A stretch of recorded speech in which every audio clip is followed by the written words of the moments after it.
Salut tout le monde, je m'appelle Bradley et bienvenue dans cette nouvelle vidéo. Mes wedders, mes weddeuses, comment allez-vous? En tout cas moi, tout va pour le mieux. Aujourd'hui dans cette nouvelle vidéo, j'ai plein de choses à vous raconter. On va commencer par parler des récents scandales qui ont touché le nouveau girls band Black Swan. Ensuite on enchaîne avec le sujet principal, on va parler d'une star du rap qui a copié la musique Dang de BTS. Vous allez voir, cette affaire est complètement folle, je vais absolument tout vous expliquer. Ensuite on parlera d'un scandale très particulier qui touche BTS et son agence Big Hit. Et ensuite on terminera avec une petite info sur Jimin, puisque récemment Jimin a fait des révélations sur lui. En tout cas, j'espère vraiment que cette vidéo va vous plaire. Tu peux déjà mettre un petit pouce en l'air, ça me ferait super plaisir et vraiment ça m'encouragerait beaucoup. Abonne-toi à ma chaîne YouTube et active la cloche pour devenir un wedder ou une weddeuse. Et voilà, on est parti pour cette nouvelle vidéo.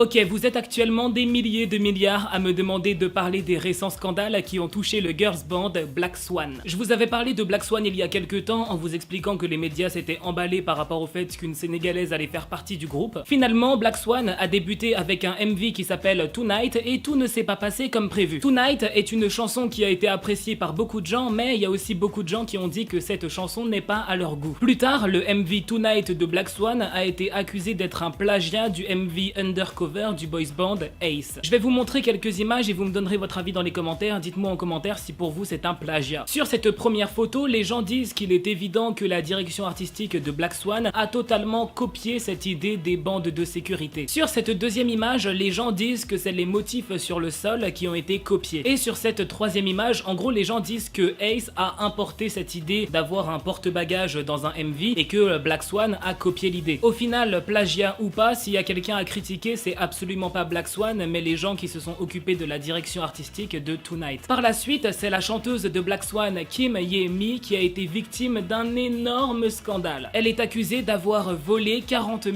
€ à un homme. En gros, l'histoire, c'est que Kim Ye-mi a rencontré un homme sur internet, voilà. Ils ont commencé à se fréquenter et à se voir assez souvent. Et le truc, c'est que cet homme en question, il est très riche. Kim Ye-mi en a profité pour lui demander régulièrement de grosses sommes d'argent. Elle lui a même demandé de lui payer un logement parce qu'elle en avait marre de vivre dans le dortoir de son agence. Le mec, il lui a dit oui et il lui a payé 12 mois de loyer, donc ça fait beaucoup d'argent. En fait, le gars, il a fini par avouer qu'il était totalement tombé amoureux d'elle et que c'est pour ça qu'il lui donnait tout l'argent qu'elle voulait. Et puis aussi, Kim Ye-mi lui avait dit que quand elle aura percé dans la K-pop et qu'elle aura de l'argent, elle le rembourserait. Mais un jour, Kim Ye-mi a changé son numéro de téléphone et elle a totalement disparu. Le gars n'arrivait plus à la contacter. Donc le gars s'est vraiment senti trahi puisque Kim Ye-mi a pris son argent et ensuite elle a disparu. Il s'est vraiment dit ok, elle ne va jamais me rembourser, elle a profité de moi, je me suis fait arnaquer. Donc il a décidé de porter plainte et un scandale a explosé. Kim Ye-mi a répondu à la polémique en disant que le gars l'a harcelé sexuellement et que c'est pour ça qu'elle a décidé de couper tout contact avec lui. Le gars a répondu que c'est complètement faux, qu'elle est une menteuse et qu'elle dit ça pour protéger sa réputation. L'agence de Kim Ye-mi est totalement de son côté, d'ailleurs ils ont porté plainte contre cet homme pour diffamation et harcèlement sexuel. Après, qui dit la vérité, qui ment, là c'est à la justice de mener une enquête et de trouver la vérité.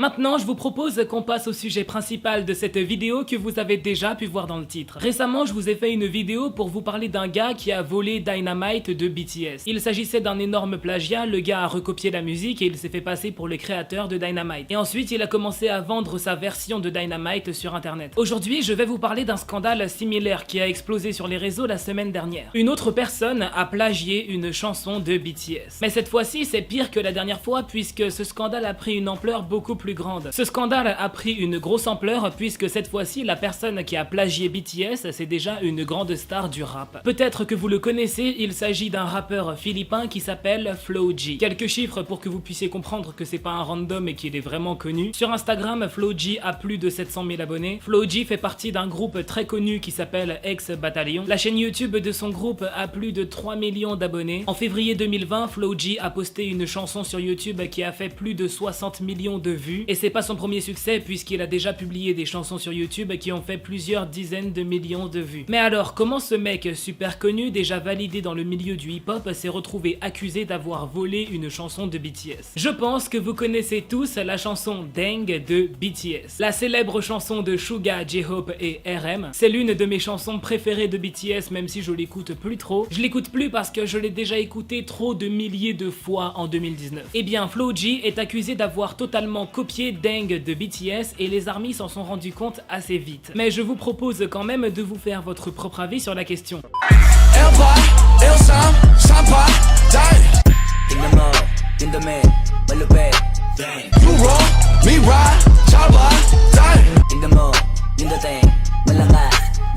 Hip-hop, dang, rap star, dang, young rapper, dang, Bangtan, dang. Get them up, dang, dig them up, dang, get them up, dang, dig them up, dang.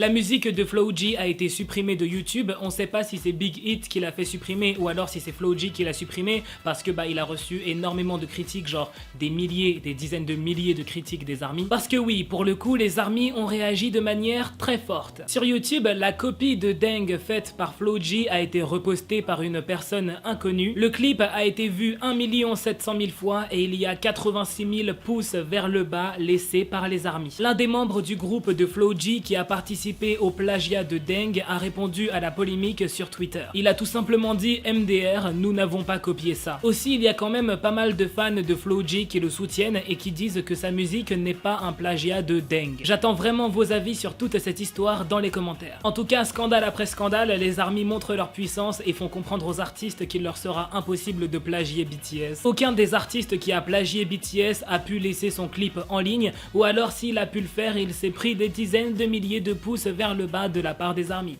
Récemment, une grande annonce a été faite. Tous les groupes de K-pop de Big Hit et des filiales de Big Hit vont donner un énorme concert en live à la fin de l'année. Il y aura un concert en live, mais il y aura aussi un concert dans la vraie vie où les gens pourront se déplacer, aller dans une salle et voir BTS en concert et d'autres groupes dans la vraie vie quoi. Le concert dans la vraie vie aura lieu le 31 décembre et vous pouvez voir ici tous les artistes qui vont performer à ce concert. Tout ça c'est absolument génial, non?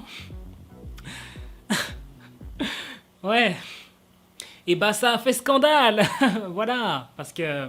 je sais pas. Enfin, si je sais, du coup, sinon je ferai pas la vidéo. L'agence de BTS, Big Hit Entertainment, se fait actuellement boycotter par les ARMY coréens. Et là, vous allez me dire, mais Bradley, pourquoi? Qu'est-ce qui se passe? Pourtant, tout ça, c'est des bonnes nouvelles, je comprends pas. Ne vous en faites pas, je vais absolument tout vous expliquer et je peux vous dire que ce scandale, il est vraiment pas banal. Les ARMY coréens ont envoyé un communiqué à Big Hit pour leur expliquer toutes les raisons pour lesquelles ils veulent faire annuler le concert qu'ils ont prévu le 31 décembre. Pour commencer, ce qui pose problème aux ARMY coréens, c'est le prix des places pour assister au concert dans la vraie vie. La place la moins chère coûte 117 € et ça monte jusqu'à 208 €. Beaucoup d'ARMY coréens disent que c'est beaucoup trop cher et que c'est de l'arnaque totale. Alors moi je dois dire que je m'y connais pas trop en concert, les prix pour les billets et tout, j'ai pas fait trop de concerts dans ma vie, mais j'ai demandé à des potes et ils m'ont dit que effectivement c'est des prix qui sont vraiment très élevés. Alors dans les commentaires n'hésitez pas à me dire si vous vous y connaissez un petit peu, si c'est vraiment si cher que ça, si c'est vraiment abusé. La deuxième raison qui pousse les ARMY coréens à boycotter ce concert, c'est que ce n'est pas un concert de BTS. Pendant ce concert, il y a plein de groupes géniaux qui vont performer, des groupes que vous connaissez, TXT, GFriends, Seventeen, BTS. Les ARMY disent que BTS n'a pas pu faire de concert dans la vraie vie depuis très longtemps. Ils auraient préféré que ce concert soit seulement un concert de BTS et pas un concert avec tous les autres groupes de K-pop. Mais là, ce que je trouve dommage, c'est que les ARMY coréens, ils ont pas compris que ce concert, c'est le 31 décembre, c'est un événement pour fêter la nouvelle année et Big Hit voulait le faire avec tous leurs artistes, moi je trouve ça plutôt cool en fait, je vois pas le problème. Aussi, les ARMY coréens se plaignent de la taille de la salle. Le concert va se passer dans une salle qui s'appelle Kintex dans la ville de Goyang en Corée du Sud. Les ARMY disent que cette salle est beaucoup trop petite pour accueillir un concert où BTS va se trouver. Mais encore une fois, ils ont l'air d'oublier qu'en Corée du Sud il y a la distanciation sociale, c'est-à-dire que dans la salle, dans tous les cas, il y aura une grosse distance entre chaque fan qui seront dans la salle de concert. Donc forcément, il y aura moins de fans dans la salle de concert, donc forcément une plus petite salle,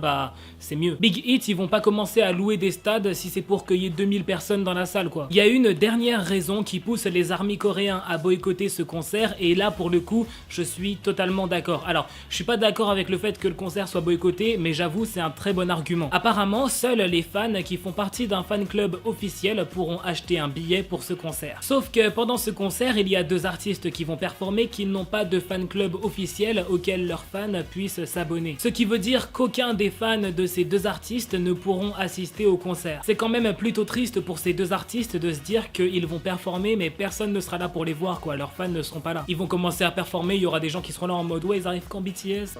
Récemment, Jimin de BTS a parlé sur Twitter et il a beaucoup surpris les ARMY. Jimin a partagé une photo et sur cette photo il y a écrit qu'en mars 2019 il mesurait 1m73,6. Mais sur cette photo il y a aussi écrit qu'il a été confirmé qu'en octobre 2020 Jimin a été mesuré et maintenant il mesure 1m74. Moi on m'a toujours dit qu'une fois que t'as dépassé l'âge de 20 ans tu ne grandis plus et Jimin il grandit. En plus moi je suis carrément dans son cas puisque bon tout le monde croit que je suis petit, en vrai je suis pas grand, enfin je fais 1m73 et j'aimerais bien faire 1m74 donc Jimin a réalisé mon rêve et je sais que ça ne m'arrivera pas parce que j'ai pas de chance. Quand je suis à Paris et que vous me rencontrez dans la rue, la première chose que vous me dites c'est ah mais t'es grand en fait, alors que non les gars je fais 1m73 genre. Moi j'ai toujours complexé sur ma taille parce que j'ai toujours voulu être plus grand et vous me dites que je suis grand genre.